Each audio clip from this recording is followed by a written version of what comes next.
Although our name is Lucy's Retired Surfers Bar and Restaurant, there's nothing tired or retired about anything we do. Meet Me at Lucy's has been our slogan and battle cry for nearly 3 decades in New Orleans. Located in the heart of the Warehouse District, Lucy's has truly been the destination spot for nearly every occasion. Whether it's happy hour after work, before and after Saints and Pelicans games, or just a delicious bite to eat at all hours, Lucy's is the perfect place to meet up, hang out, and unwind for a great time. And while you're there, you should try one of our signature surfing cocktails, like the Shark Attack or Blue Whale. And for the truly courageous, our famous Scorpion Tequila Shot. Remember, Meet Me at Lucy's is our slogan, but don't forget to bring your favorite pooch, because our lifeguard chair is always open.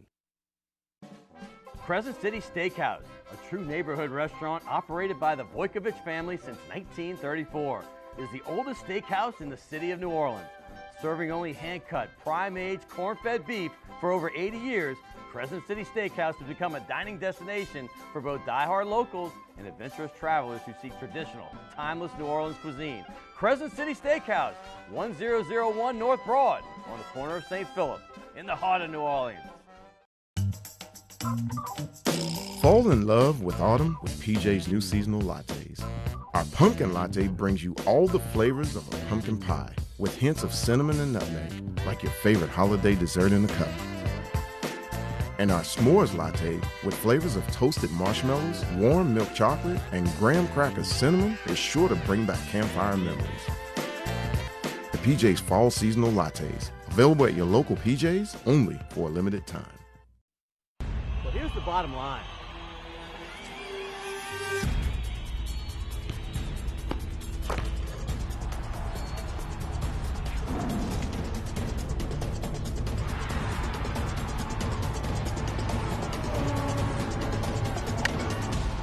Funny that you say that.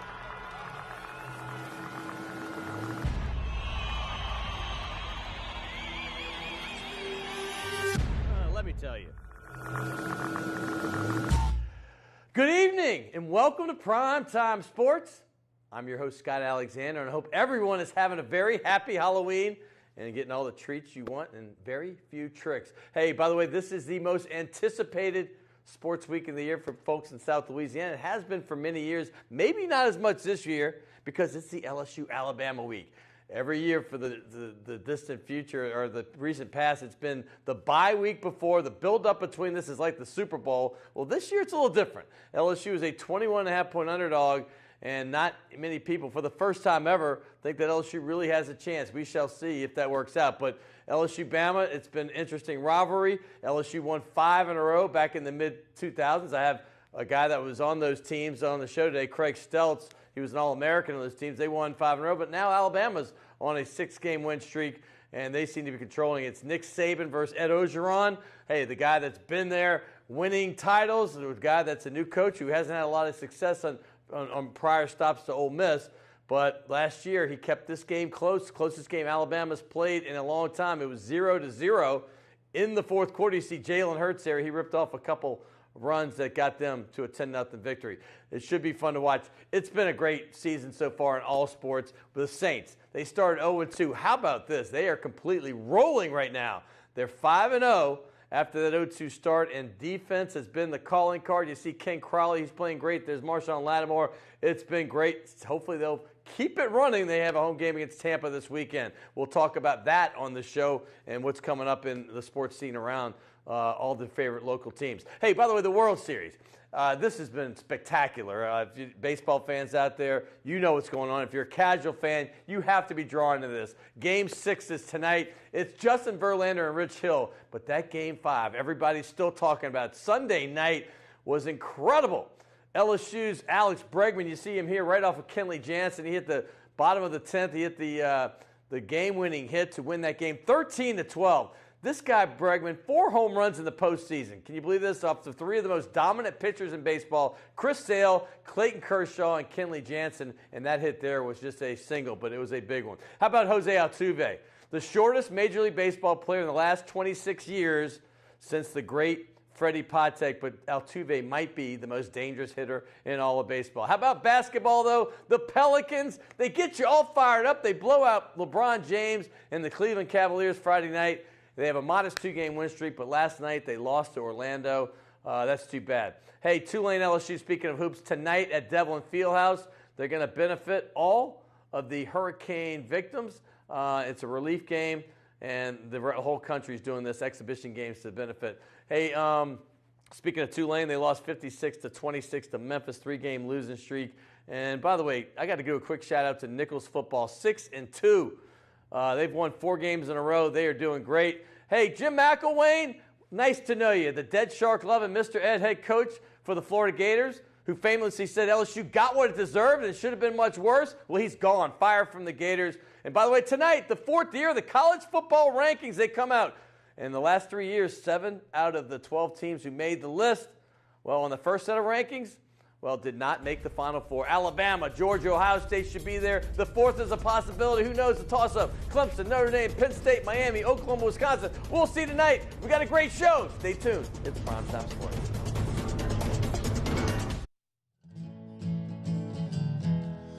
There's a cloud been hanging over me.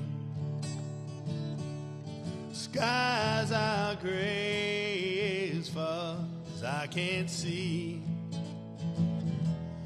Days on end, I see not hide nor hair of the friends I left behind down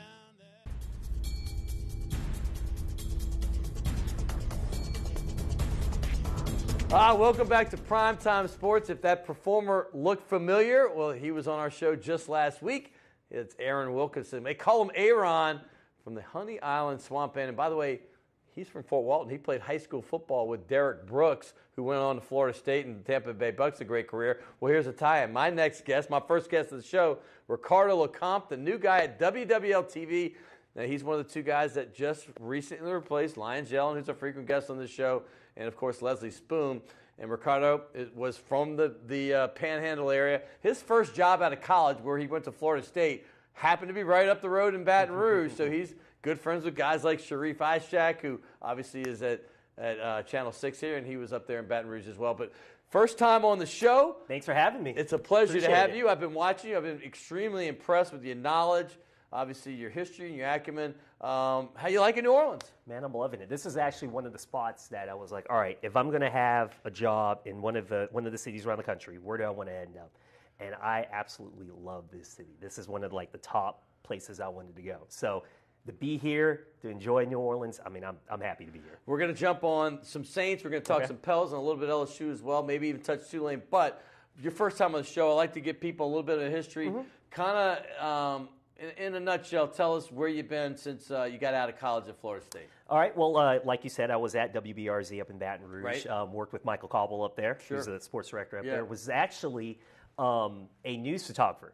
That's kind of what my foot in the door to get into this business. So whatever it anything takes. to get in, exactly. Of course, man. So that's where I actually learned kind of how to shoot and kind of just learning the day-to-day grind make of your this own business. packages. Exactly. Right. Put the tape together, eventually got me out to Wichita Falls, Texas, which is actually in the panhandle between Texas and Oklahoma. I know exactly where it is. So I was there for 2.5 years. I was a sports anchor out there, weekend anchor, had my own 30-minute show. Wow. Sports Sunday was a fun kind of little thing to do. It was a lot more high school. We had a Division II school that we covered up there.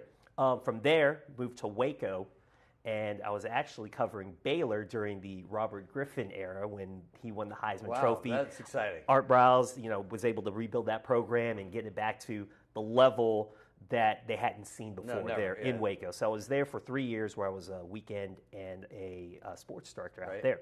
From there, I went to Greenville, South Carolina, and got to cover Clemson, got to cover this national championship run recently. That's where Furman is, right? And Furman is there. We have right Furman, over Wofford, the border, all those Southern Conference. Georgia, South Carolina border, right near Atlanta. It is one of the nicest places, the upstate of South Carolina, because it's one of those places where you're right at the foothill of the mountains. It's beautiful. And you're just up the road to get to the beaches if you wanted to go. Well, the border is that beautiful lake, because I went from Lake Huey. South Carolina all the time, and you get over the border and you have that lake that separates Georgia and South Carolina. It's wonderful. But you're back, not home, but you're close to home. Back in the boot, close enough. Back in the boot, yeah. I'm saying you're from the Panhandle. That's like 3 hours away. Oh, yes. Did you ever think that New Orleans would be a spot for you? Because, I mean, that is New Orleans Saints territory, by the way. I know you grew up a Redskins fan because you were born in Baltimore, but Saints are big there, and now you're covering the team that the home folk root for. Now, this is the thing. When I grew up in Fort Walton Beach, I'm an Air Force brat, so my dad actually retired out of the Air Force near Fort Walton Beach. Eglin Air Force Base is out there. So when you're growing up there, and this is probably middle school, high school, every Sunday when you're on the local Fox affiliate, we're watching the Saints. Wow. So I watched the Saints growing up, and it was one of those where it was like, all right, well, if the Redskins start playing, I'm going to watch the Saints. And I got to watch the Saints, not have some of the greatest teams that they've had. Well, I'm going to give you credit for the recent thing going on. Okay. Because since you've gotten here. To be fair, now, with all this recent success, I did cover a national championship in Clemson. I covered Baylor doing that. That's what I'm saying. not saying I'm good luck. Yeah, you're good luck charm. But if something happens with the Saints, we believe in voodoo down here, okay? So you will be moving up in the ranks really quickly. Sean Payton's going to be like, okay. By the way, 5 wins in a row. Yes. Is this something that you could have foreseen when they were 0-2? Probably a lot of people would say no. But then again, they played two. But you are the good luck charm, so you knew it. And this is the thing: the first 2 games against a good Minnesota team, which will probably end up making the playoffs, and then the Patriots team, which Tom Brady and that whole whole squad coming off of that loss to open the season, 10 days of preparation. Brady was not going to lose that game. No, he wasn't. So I knew there was a whole. All right, this is the typical Saints we're going to have after an 0-2 start. This turnaround has been very impressive because they've been doing it on the defensive end, which you haven't seen over recent Saints teams. This defense is more improved. You have now Marshawn Lattimore, who probably is one of the best corners. I mean, he could be Rookie of the Year, but let alone he could be. He's going to be considered the best we've ever had. He's shut down one side of the field. He stays healthy. Kenny Vaccaro's playing better. All these additions that you've had with maybe A.J. Klein coming in the linebacker core has been great. Cam Jordan has been playing out of this role. Cam Jordan, an underrated defensive end, which nobody ever talks about. He's phenomenal. With Alex Okafor up front. This defense has played well, and they've carried this team to these wins because normally it's like, all right, Drew Brees has got to throw for 300 yards, score 30 points with this offense, but that hasn't been the case during this 5-game winning streak. It's been the play of the defense. Didn't even throw a touchdown in this Didn't one. even throw a touchdown. Right. And in the past, if Drew Brees hasn't done that, Saints aren't winning. And they're winning these close games. These type of games where in the past, you go and host the Bears, and most people are like, all right, or you went to Green Bay last week without Aaron Rodgers. Right. These are games where in the past people were like, well, there's the letdown that the Saints are going to have. These letdowns haven't happened. They've won the games they're supposed to win, and this is why we're seeing a 5-game winning streak where maybe this is a different Saints team that we've seen over the last They've few learned years. how to win. I mean, that's a big thing in the NFL and almost any sport. Winning close games is something that doesn't come naturally. I mean, because there's a lot of choking going on. I'm not saying that, but this team, it used to be the mindset, like you said, 0-2, it's going to be, you got in that mindset. But back in the Super Bowl years, it's like we always knew the Saints were going to come back. And now you're kind of feeling like, okay, they now know how to win, and they're giving you confidence. Hey, by the way, I saw you Sunday night as Doug's guest. I've been on 4th Down and 4 with Doug many times, and I was impressed with your basketball knowledge. You obviously love the game of basketball. The Pelicans had a big setback last night after the great win against Cleveland on Friday night where you had 4 guys basically score 114 of the 123 points. But what's your takeaway early on, knowing the history of the last 2 years that they started so poorly, and how important was it to at least get to 500 as instead of being 0-8 with how they've done this year? Well, they got to 500, but then they had the setback. Right, so, last night. So as much as we want to give them praise at getting to 500 for the first time since the 2014-2015 season, you took a setback last night against a good Magic team. I mean, that team is young. Well you can coached. tell, Coached. and they can shoot. And Frank Vogel is doing a fantastic job. And that man went nuts, by the way. Spates, how many times is he going to hit 6 or 7 threes? but he was good. But the fact is, you can't lose these games. Have you not watched the Golden State game over the last 2 years when he was coming off the bench? Like you knew that he was going to be threes, though. I mean, he's always he been could shoot, and that was the reason why he was on that Golden State roster. When you look at this Pelicans team, you also know that AD and Cousins are going to be the 2 guys that are always going to get their points. Unfortunately, last night Cousins struggled, only had 12 points, 12 boards. AD did his normal thing. So we know that these 2 guys are going to be the linchpin with this team. It's the supporting cast. So you have to see Drew Holiday take progressions as being the guy who's going to be that third option, that guy who can score. And then you've got to get supporting cast from like E'Twaun Moore, who had that great game against Cleveland. He's got to have those types of games.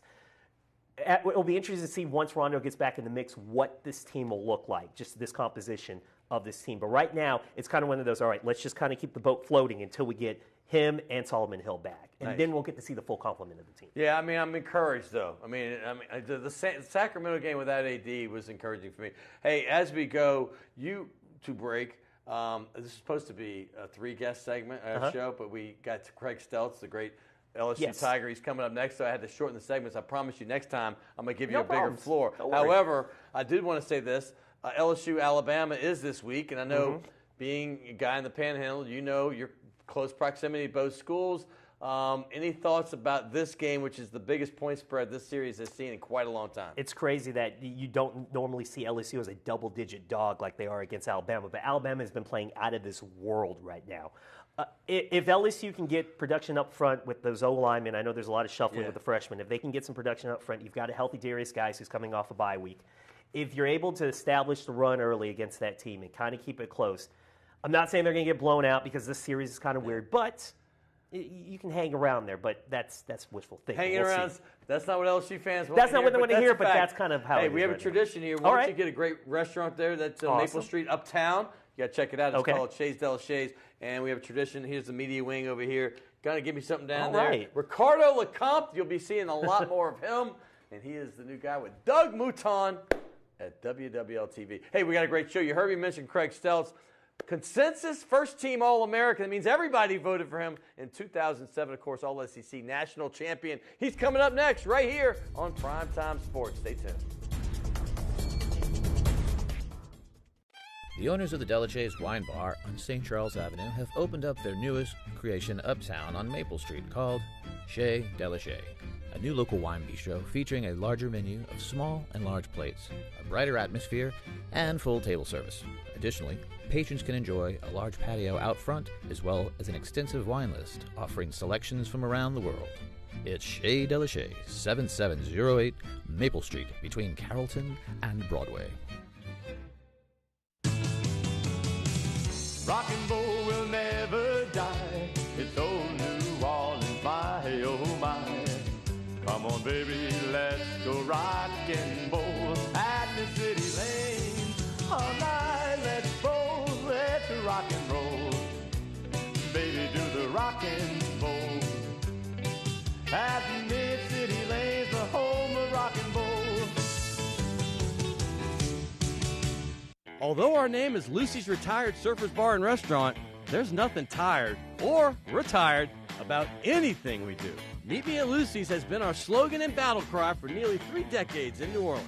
Located in the heart of the Warehouse District, Lucy's has truly been the destination spot for nearly every occasion. Whether it's happy hour after work, before and after Saints and Pelicans games, or just a delicious bite to eat at all hours, Lucy's is the perfect place to meet up, hang out, and unwind for a great time.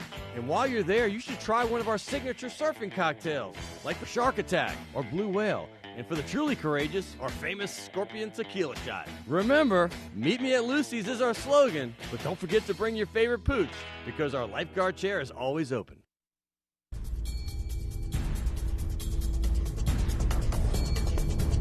Welcome back to Primetime Sports. I've been looking forward to this segment for a while. Well, Craig Stelz is a former LSU Tiger, national champion in 2007, a consensus first-team All-American. That means every single person in the media voted for him to be on that first-team All-American team. Hey, he's a local guy. He went to Rummel High School, had some great years with Coach Jay Roth there, played Girard Playground, and then went to 7 years. He was a Chicago Bear safety. He's right here on the show for the first time. His name is Craig Stelz, and he was on that great national championship Tiger team from 2007. There's your coach, Les Miles, right there. First of all, welcome to the show. How you doing? Good. Thank you for having me. Absolutely. I was just talking to you off camera about that group that came in. I mean, there's so many stars that came in with you. #1 recruiting class in the country in 2003. Did you know you had something special cooking? Because obviously your brother was on the championship team in 03 with Nick Saban, obviously. But when you guys came in, did you really think that y'all could duplicate that? You know, you're just trying to come in and learn from the older guys. You're coming in following a national championship. Right. You know, so you knew you had a special group of guys that you were coming to be a part of. And you're just following up with Glenn Dorsey and Tyson Jackson, Early Doucette, Jacob Hester, and these guys, Luke Sanders, we knew we had a good core group of guys. And, we took the lead and followed from the, older classmen. That class, by the way, you just mentioned the first two guys are both top 5 picks in the NFL draft. I think LSU may have had a record-setting year that year. I just thought about that. I know they had a bunch of first-rounders that particular year. I mean, what was that like, though? Because, you guys came in and you had two. I love this because they just had Les Miles on the show. He said the famous quote. He goes, "We're undefeated in regulation that year. You had 2 double overtime losses to Arkansas and Kentucky, but you got in the national championship. Did you have any idea that would happen?" We didn't. We knew kind of leading up to that year, we had a special group of guys. Right. And, guys that came back that didn't go to the draft. Glenn Dorsey stayed back. Right. And so knowing you had a core group of guys and some great underclassmen, we were going to have a pretty good team. And you just kind of take it day by day through training camp and through the season. Now, I know you were recruited by everybody coming out. You were a running back going into high school. You played some running back, obviously, at Rummel, but you became a safety. You knew that was going to be your calling card on the next level. Did you consider anybody else? Because your brother was right up the road, already playing on a national championship team at LSU. When you went to Rummel, did you consider anybody? I didn't. I was enjoying the recruiting process, as a lot of guys do, and just kind of, enjoying the coaches and teams calling and getting media guys from all over the country. But, I knew deep down I was going to LSU, and I went the road to play with my brother again, and, couldn't have asked for a better situation. If there was no LSU, who would have been your next choice? Man, I don't know. I always liked Florida. I always liked the SEC school, so it would have been another SEC school. But to kind of stay in the South, and but you would have had to buy a bunch of blue jean shorts if you went to Florida and you've been wearing jorts all around campus. So that was a good move by you. Hey, let's talk about that team coming up though, because you're coming off the national championship. You're playing for Nick Saban at first. Alabama week's this week. We all know he's one of 2 in the great conversation of active great coaches, along with Urban Meyer. But I want to hear your mind. What's the difference with playing for Nick Saban? Because I've had Marlon Favorite, I've had others on this show. Difference of playing for Nick Saban and then when Les Miles came up in 2005. The biggest difference for me was being a defensive guy. Coach Saban's a DB coach. Yeah. Even though he's the head coach, he's in the defensive backs meeting every day. And so kind of my experience with him was a little more than with Coach Miles, just because Coach Miles is an offensive-minded coach. So besides a team meeting and those type of meetings, I was always with Coach Saban. I was a freshman, so you're just trying to learn the ropes and learn what it takes to be successful as a college athlete. So both were tremendous coaches. I had a blast playing for both of them, and couldn't ask for.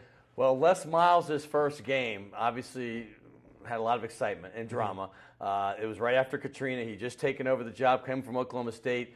The home game for Arizona State became a road game in the desert. And then he told me last night, he said, ask him about that game because it was crazy. There was a couple block kicks. One was a field goal. One was a punt for touchdown.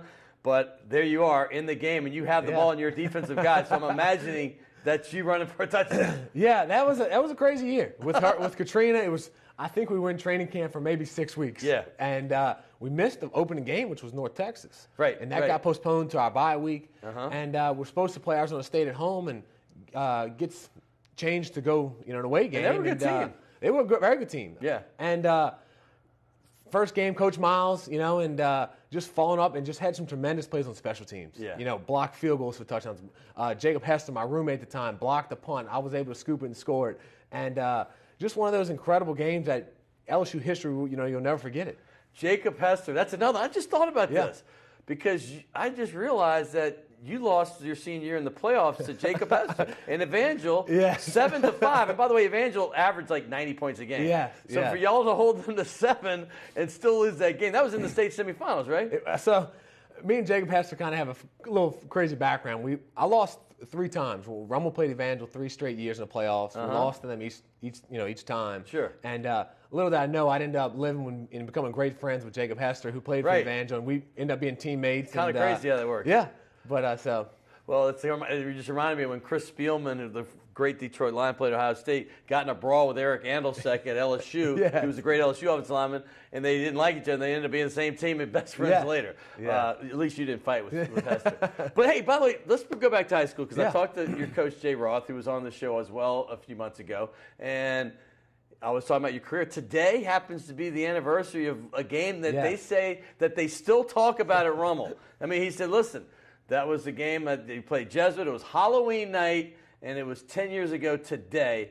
you go ahead and tell me what you did. Yeah, it was for the district championship. Yeah. And an incredible game, Halloween night. We're playing against a great Jesuit team with Chris Marquis. And he was setting records, week after week. And so we knew it'd be a tough game on defense also. Yeah. And, man, we were in a battle. We were losing going to the third quarter, I think getting into the fourth. And Coach asked me to play running back. I'd played running back a few games before. And, looking back, 7 carries for 170 yards. Was this all in the second half? This was almost all in the fourth quarter. All in the fourth quarter, because he said, listen, I need you, because you had kind of said, hey, you gave up running back because you wanted to focus on what you were going to be in college.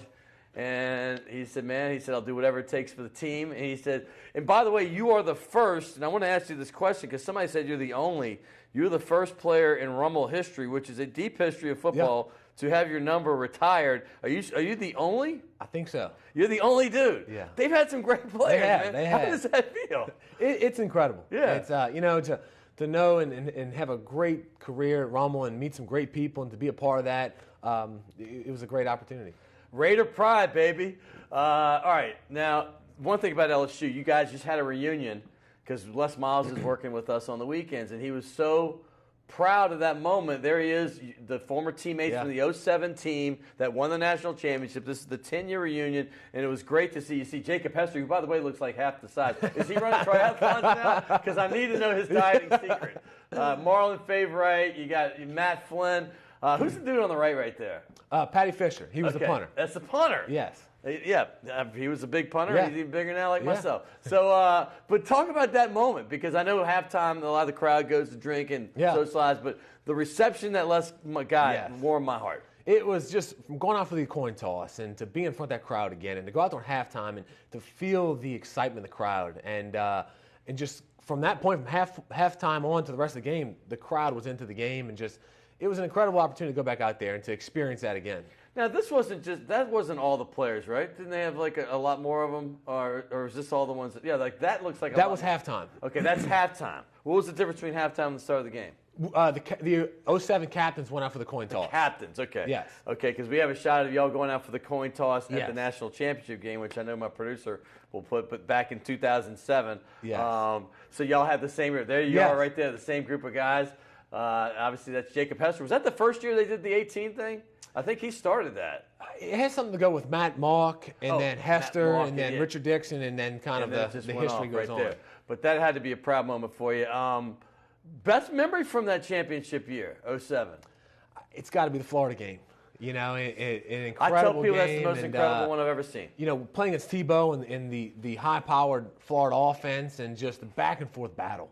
And I tell you, there's a memory I won't ever forget from the Florida game. I was in the A-gap bluffing a blitz. And I remember this is towards the end of the game, and Tebow's giving out an audible. And it was so loud, I couldn't even hear what he was saying. It was the loudest game I've ever been. And it gives me chills thinking about it because I knew if I couldn't hear him, and I was as close to you and I are, that his tight end, couldn't hear anything. They weren't going to hear anything, and much less if I couldn't hear it. So I knew that just the crowd and just a memory I'll never forget. The fourth down conversions, Hester was a big part of most of those, if not all. And the cell phone thing, because they got Tebow's cell phone number, and all the LSU fans were calling him. So he got that first touchdown. He runs to midfield, and he's holding it up. I'm like, and that's so not Tebow, but I love it. that game, because I know '97 everybody talks about because they beat number 1 Florida off the national championship year, and that was the hugest upset that LSU got. But this is the one that had the emotion. And the only other one I can even say was a loss, USC. Back when I was like in a junior high, I went up there and USC was number 1 in the 70s, and they ended up beating LSU 17-12. But those two games, Florida in 07 and the one back then. So, but it was that way for every player on the team? It was one of those games you'll never forget, and it kind of catapulted us. We just kept moving forward and taking one game at a time. How about your NFL career? I mean, did you imagine as a kid on the playgrounds at Girard, you're a Viking. Did you ever think that you would be a pro football player for a storied franchise like the Chicago Bears for 7 years? I never did. Yeah. You know, you always had that dream, but you just took it 1 year at a time. And even when I was at LSU, not till the end, that I ever think that you'd have an opportunity, much less play 7 years, and to play for one organization that George Halas started back in 1920, and to be a part of that franchise, a defensive franchise with Brian Urlacher, Lance Briggs, Charles Tillman. It was a incredible time. That's the connection we have. We just figured it out because I was with the sports agency that had Brian Urlacher. Yeah. And it hit me because the year I left is the year you came into the agency. How'd that work out? How'd you get to those guys in Atlanta, Pat Dye Jr. and company, Bill Johnson? Yeah, just some great guys. And, had some great players and some great connections throughout the NFL and other sports and just met some great people. Now, we just played the Bears this weekend, and the Saints got a nice win for their 5th in a row. Do you still keep up with everything going on in Chicago? And by the way, speaking of, you grew up a Saints fan, I'm imagining. Yes, I did. I grew up, and I keep up with the guys, but it's crazy. I mean, it's been 3 years since I was with Chicago, and the turnover in the NFL at certain times is crazy. And I think there's maybe Kyle Long, Sharp McManus. There's only a handful of guys that are still a part of that team. Right. 3 years ago. Just 3 years ago. 3 years ago. I mean, that's crazy. Now, what about the direction of that franchise? You think it's going in the right way? I think it is. I think they have a great quarterback, in Mitch, and a very good running back, and I think they're building that defense back up. And, it's hard to replace guys like we said, Brian and Lance and Charles. It's hard to replace those defensive guys that'll all be in the Hall of Fame one day. And it takes time. I'm sitting here admiring your hair. I know that's not a thing a man should tell another man, but, I mean, your hair looks great. And when's the last time you actually had it short, cut? Gosh, I want maybe I saw a shot in Rummel. Yeah, Rummel, maybe sophomore year on LSU, sophomore, junior year. And it's been like this ever since? Been ever since. So there you go. Yeah. Look at this guy right here. And, Jay Roth, give me a good Jay Roth story, though, because this guy was a legendary quarterback himself. He's done great things at Rummel. We are a local show. Tell me anything about him. Coach Roth and I have a special relationship. I don't know if he's told you. I'll never forget it. This was my freshman year at LSU. We were in the summer working out.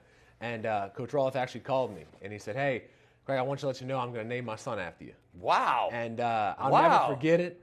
And I remember where I was driving at the time. And so Coach Roth and I have a special relationship. That's amazing. And they both glowed. Les Miles is another one. He just asked the first thing he said. He's simply the best. Yes. I mean, you can't get any better than that when the coach says, and Les speaks his mind, and especially now that he's not having to answer the media. And then the other thing is Jay Ross said the same thing. He goes, "I'll never have another Craig Stelz." And I did not know the story about that. Hey, we have a couple traditions. One is you get nice gift certificate to go Appreciate to it. Shays de la Shays uptown on Maple Street. You know what? Since you're so close to Les Miles, I'll let you anoint this ball with him. It's only Les on this particular one. You see all these other ones, all the LSU legends, but you're truly a legend yourself. And you know what? You're a heck of a nice guy as well. So it's been a pleasure meeting you. Thank you. Craig Stelz, everybody. National champion in 07, first team All-American, all SEC, all the accolades you could want, and a fantastic football player in person to boot. And by the way, he's in the insurance business, so I'm not supposed to peddle, but if you need insurance, look up Craig Stelz right there. He'll take care of you. Thank you. I have a feeling he's got a future in TV as well. Hey, I want to thank Craig, obviously, for being here, and Ricardo Lecomte earlier. Hey, we're going to have coming up my man Jeff Brenner. We are on CST and WLAE, and for the last 15 weeks, we have been counting down the top 15 moments in CST history, and those are some great moments. We're going to talk about those and everything that they've accomplished over the last 15 years. And after that, hey, this has been the greatest World Series that I can remember, and I've been very closely watching for the last 50 years. We're going to have Tim Grubbs, the voice of the Baby Cake. He's going to talk about the World Series later. All that coming up on Primetime Sports. Stay tuned.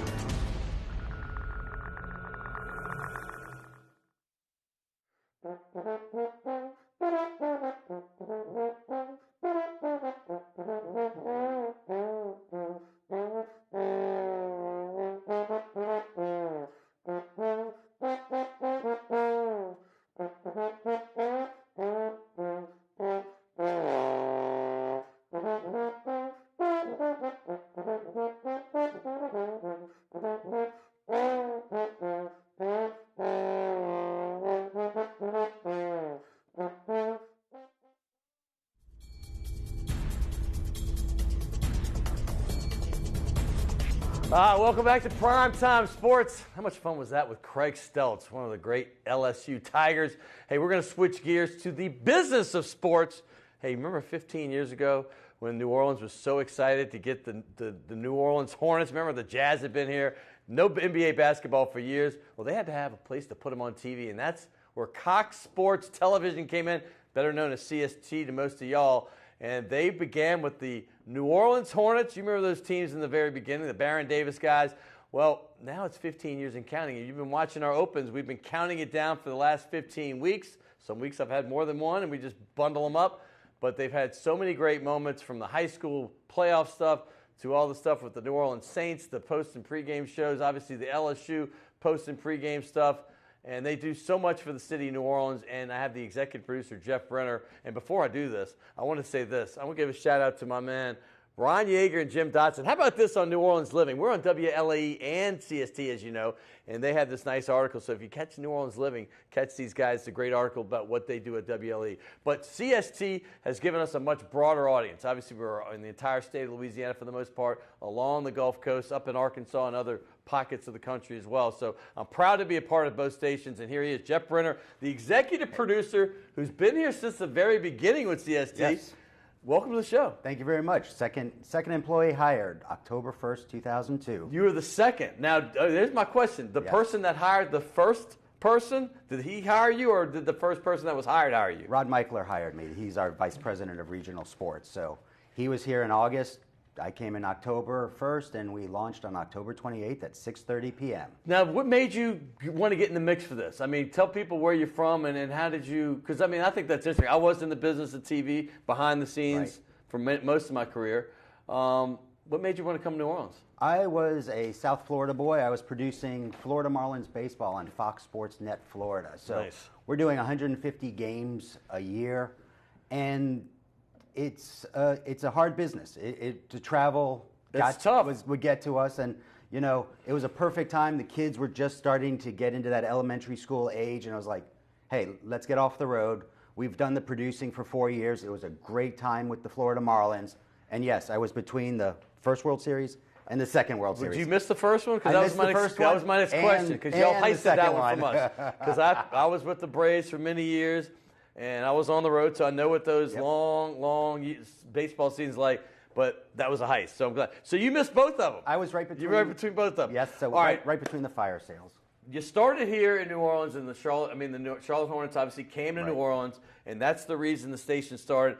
Kind of tell people what that was like and how you expanded from there. Oh, it was great, but they needed that television presence. They needed a place to air the games, and once Cox Communications agreed to do it, then the question was, do we just become a local New Orleans channel, or do you become a regional sports network? And that's where Rod came into play, who had the regional sports background, and he said, hey, we can go get other things. This is such a great market for sports.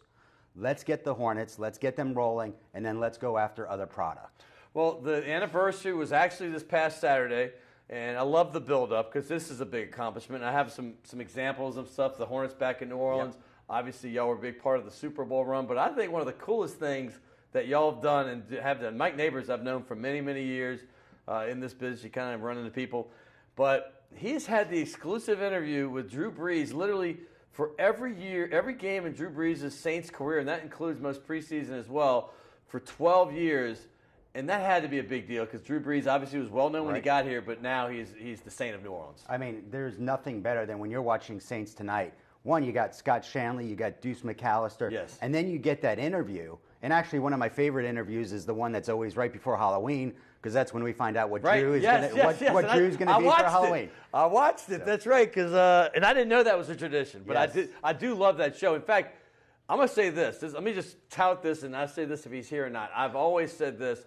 To me, the best Saints show, period. I love them all. I tape them all. They're all great. So don't get mad at me, other people. But the Saints Tonight show, when you got guys like Shanley, Victor Howes running it. Used to be my friend Paul Crane. But, Deuce McAllister, and you're getting Drew Brees every show. And it is so informative. And I'm a stat nut, and y'all always come up with stuff that I'm like, oh, my gosh, that wow stat. Right. Well, when you got two football players, I mean, they're watching the game different than you and I. Yes. So they get that intricacies. I mean, sometimes we'll be sitting in the press box with Shanley, and he'll go, we ran that play back then, and he could see it coming, and then they block a punt, and there it is. It's a whole different look than the way we do it, and it's just such a difference that you get from them. I mean, that affiliation with the Saints, do you think that's taking you to another level? Yeah, absolutely. How can you not, doing all those preseason games and doing the pre- and post-game shows, you just be able to bring in all that information to the fans. That's what you want to do. And then you add on, LSU. I mean, there's another huge affiliation with us as well. So you can't go wrong getting all your big teams on your channel. Yeah, I was going to say this. You saw the shot with Mike Neighbors and Deuce McAllister there. Deuce gave you instant credibility. Not that you didn't have it already. You already entered. But Deuce, to me, I've always said this. There's Archie Manning. Now there's Drew Brees. But Deuce McAllister, I put in that group as beloved Saints that people just gravitate to. How big was that? Oh, it was huge. And that was really his start on television. Yeah. So just to be able to see the progression all the way up to doing color on the radio, I mean, it's just great. And he gives us a lot of credit for helping him along in that career, because that's what he really wanted to move into as he got further away from his playing days. He's a loyal guy, too. I mean, he's a guy that will stick with you through thick and thin. Hey, you mentioned the LSU, and I got to bring that up because LSU is around these parts. That's as big as the Saints. Right. Talk about how you got into that and what it's evolved into, which is pretty much an all-day show now. Yeah, it was great. I mean, they were the number 2 contract we got, because, you got the Hornets, and then it's like, hey, what makes this station a regional station? And LSU was right there. And then just back then, things were a little different. We did a lot more events. People remember the replays we did. So, right. We just had our 15th anniversary show, and Jacob Hester said all the players would watch the Sunday replay because they hadn't seen the film yet on Monday. No, I know. So they would watch our games, and then, like I said in the documentary, it's like, you preempt a Wednesday, so that's your third airing.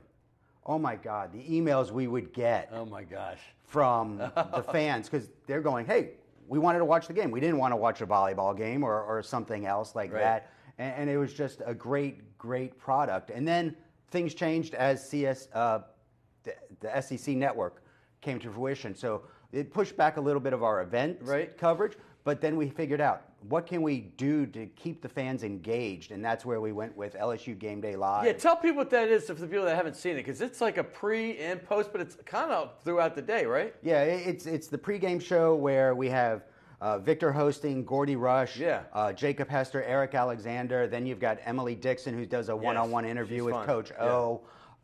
And they just break it down. It's an hour-long game. Follow that up with an Arkansas Game Day with a Felix Jones and a Ken Hamlin. So you've got, SEC talk just all there, and then we start replaying it. And then CST Tonight, we're doing post-game reports with Ronnie Rance, doing interviews with players. I love Ronnie Rance. No, you have such a good crew. I'm not just saying that. I mean, you have guys that are entertaining and big names as well. One of those, as you sign the ball, our tradition here, and you were certainly going to get on my Saints ball since y'all are so big with them, is that y'all cover them, and you get all the big names with the Saints as well. I just lost my train of thought for a second, but here we go. But here we got a gift certificate for you as well. I know what it was. Ben McDonald, who I think was one of the greatest athletes in LSU history. Was. And you have him doing your baseball games too. Yes, we have. Big Ben, he's a guy. When I was living in D.C., he plays for the Orioles and known for wrestling alligators as well. All right, Jeff Brenner, I appreciate you coming on the show. Thank you so much.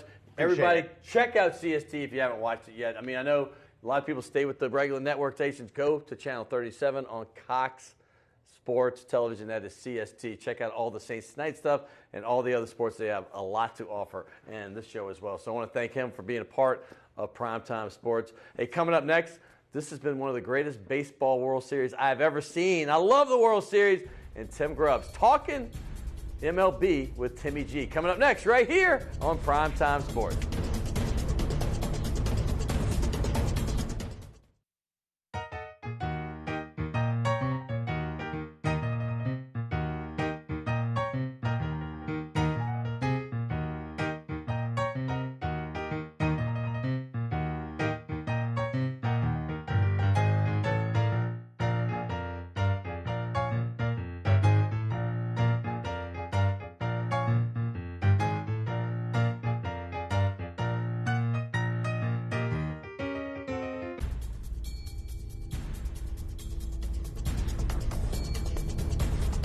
It's been a fun show, but it's about to get funner. That's not the right word. It's more fun. I knew that. But because I have Touchdown Timmy G, and he's also known as Touch 'em All Timmy G. He is the voice of the New Orleans Baby Cakes. And we love the baby cakes around here, but we are not here to talk minor league baseball today because we're talking about, to me, these first 5 games have been one of the greatest, if not the greatest World Series run that I personally have ever seen. We're going to talk Astros, we're going to talk Dodgers, and we're going to talk about all the craziness that we've been watching. And I mean crazy in a good way. Welcome back to the show. Appreciate it, Scott. Yeah, we used to do a baseball segment on the radio called, during the season once a week, talking MLB with Timmy G. And I haven't been able to do a whole lot of that with you on TV. Right. But let's get into it, man. Is it just me, or is this one of the craziest, if not craziest, in one of the best, if not best, World Series you've ever seen? It might be the best World Series of all time. I mean, obviously it's easy with recent bias. Sure. You sit there and go, all right, is it really the best one?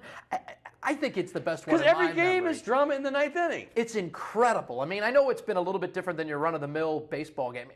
Blown saves left and right. You think Kenley Jansen's coming in there to hammer it home, and he's given up runs. He hadn't given up runs since July. 3 consecutive games he's given up runs and home runs, and he has, like you said, given up a single run since July. And Clayton Kershaw, I mean, he deals in Game 1, and all of a sudden in Game 5 he becomes a human again. Right, and that's what's crazy about this World Series. And I don't know, I was thinking about it on my way over here today, if this is really the greatest World Series. And I guess the one that stands out in my memory, is the one maybe you were involved with, was Braves-Twins, 1991. Right before I got involved with the Braves, but I certainly watched every game. But I was the next year with the Blue Jays. That's the series, all the home teams won. And it was one of those, it was very riveting. That was epic. The 10th inning game between Jack Morris and John Smoltz. And you think about it now, Jack Morris went all 10 innings. We're probably not going to have that in this World Series. Not now. But it just is a different game. That's been one of the criticisms of baseball. Let's just jump into that. We have no script here. Rich Hill pitching tonight.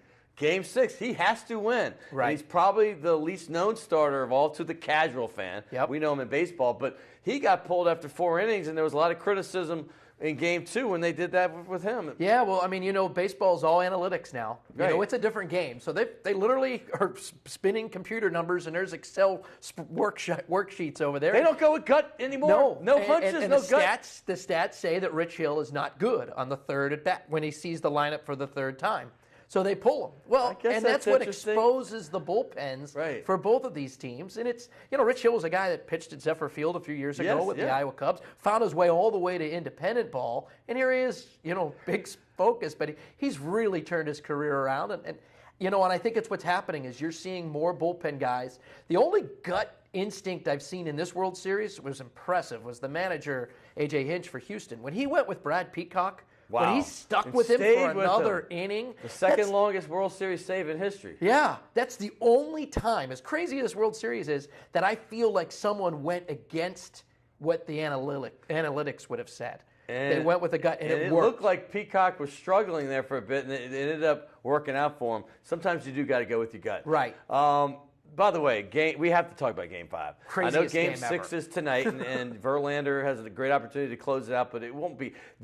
It's funny, before the last 2 games, everybody assumed that, the series was 2-1 Astros, and they thought, Kershaw will probably win Game 5, but the Astros will win Game 4. And I'm thinking, it's probably going to be the opposite of what you think. That's why I think the Dodgers will probably beat Verlander tonight. But the fact is, it was the opposite. But Game 5 on Sunday night, I get home, it's 4-0. And immediately within seconds, it's 4-4. They had a quick run drawn in, and then they have a 3-run home run.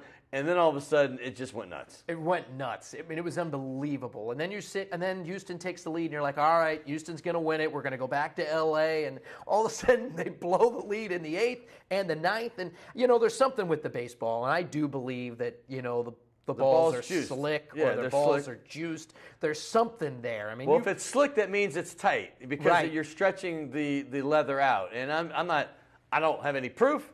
But I read a lot, and I've been around the game a good bit doing Braves, as you said. So, but I like to say, hey, it's entertaining. All the people that say they're baseball purists, and I used to consider myself one. Oh, it's got to be, 1-0 game to be considered. No, this game was compelling. I mean, how many times do you think the team was completely down and out, and all of a sudden a 3-run home run, they put him back in it? But I mean, go from like the 6th inning on and kind of recap what happened in that game. It was just so much back and forth and the seesaw. I mean, That's a game that I have never seen on that big of a stage. You might see that on July 25th in Atlanta or something like that, where the next day you're watching SportsCenter, you're watching Baseball Tonight, and you're like, wow, that really all happened. But for it to happen in a World Series game like that. That's the game-winning run right there. Alex Bregman. Alex Bregman's hit, by the way, a local guy. Right. I mean, how great is that? Well, I mean, I'm jumping up and down because it's like one of our local guys. He's only 23 years old. And it's what's crazy about Alex Bregman is, as a guy that played at LSU just last year. Right. This guy's not been around in Major League Baseball for very long. I mean, we were fortunate. It was just last year. It was 2016. So, because he was drafted in the June of 15, right? 2 years and then he cruised up, had a short stint in AAA, and then before you know it, he's on the big stage in Major League Baseball and producing. It's not like he's just there as a guy; he's a big part of that Astros. So, I mean, machine. the Correa was the first pick of the draft before him, right? I mean, not in the same draft, but then he's like the second pick a year or two later. I don't know, and he's a shortstop, and he's like, I want to be a shortstop, but he's had to settle in at third, and now I can't imagine playing anywhere else. And then they signed this Yuli Gurriel, who's now their first baseman, is like a second baseman. Right. So when they assembled this roster, as a person, when I was looking at everything, greatest hairdo ever. Yeah, the best hairdo ever. You're like, what are they doing signing all these middle infielders? But it's obviously worked. And I got to say, one of the middle infielders we haven't even brought up might be the best player in the game, or at least the guy I want at the plate if I need some. Jose Altuve, the shortest player in Major League Baseball over the last 36 years. Right. Not since Freddie Patek, who was one of my all-time favorites. But Freddie Patek was a great leader and a great shortstop. This dude, 5'6", and he jacks it out of the park. He really does. And you see that mighty swing he's got. He's literally swinging out of his shoes. And that photograph of him and Aaron Judge just kind of shows, how little that guy is. Well, we have a shot of Freddie Patek with Boog Powell, which is probably similar. Similar, yeah. Patek, Boog Powell, obviously the big guy for the Orioles back in the day. But going forward, Verlander's tonight, and if the Dodgers can extend it, Game 7's just always wide open. Right. I mean, the Dodgers aren't out of this. No, they're not. And that's what's crazy about I'm not a huge fan of the 2-3-2. Obviously, the NBA did it for years, and then they kind of switched it up. And because momentum swings so much. I mean, I thought the Yankees were going to beat the Astros in the ALCS the way they played at home. But you saw how big of a swing it was when it went back to Minute Maid. Obviously, the Astros are a great team at home. I think for Houston to win it, they've got to win tonight. They've got to win Game 6. They got to win Game 6. I think if it goes to Game 7 without Verlander. But then again, just when we think everything, you never know. You just never know. You never know. Because I've never seen two teams that actually I think almost everybody is capable of hitting out of the park. That is what's been crazy about this series. It doesn't matter who all they are. of them. They all, and that's all what they're swinging for with launch angles and all that stuff. Right. And we didn't even mention guys like Cody Bellinger or Justin Turner. I mean, these are some great players that maybe because they play West Coast that a lot of the folks on the East Coast and maybe the Central Time Zone don't get a chance to see because their games are so late. Now you're seeing the greatness of why the Dodgers. And I think we have the two best teams. As great as the Indians run was at the end of the year, I think we do have the two best teams. And with two teams with 100-plus wins battling, I think as baseball fans, we probably deserve a Game 7, right? Bring your lovely wife. Go get you a nice little starter meal over there at Shays de la Shays. Tim Grubbs. Appreciate it, Scott. One of the best announcers in all of baseball on all levels, period. I mean that. And I've said that from the moment I moved back to town and got to know him through my brother-in-law. Tim Grubbs, I want to thank everybody on this show. Jeff Brenner, of course. The great Craig Stelz, how amazing was that? Ricardo LeCompte from WWL, he's on the verge of a great career there. Hey, next week I'm going to have another LSU legend, Sammy Martin. Remember him? The great LSU running back, kick returner, played for the Patriots for many years, and we're going to have some other great guests. But stay tuned for that. And I want to thank everybody over here at Primetime Sports. Will Hill, my producer. We have Naila. Love that girl. She's filled in today. Don't forget the Redhead Tsunami. We can't hear without Kenny Juno. I want to thank everybody from another great show. We'll see you again next week.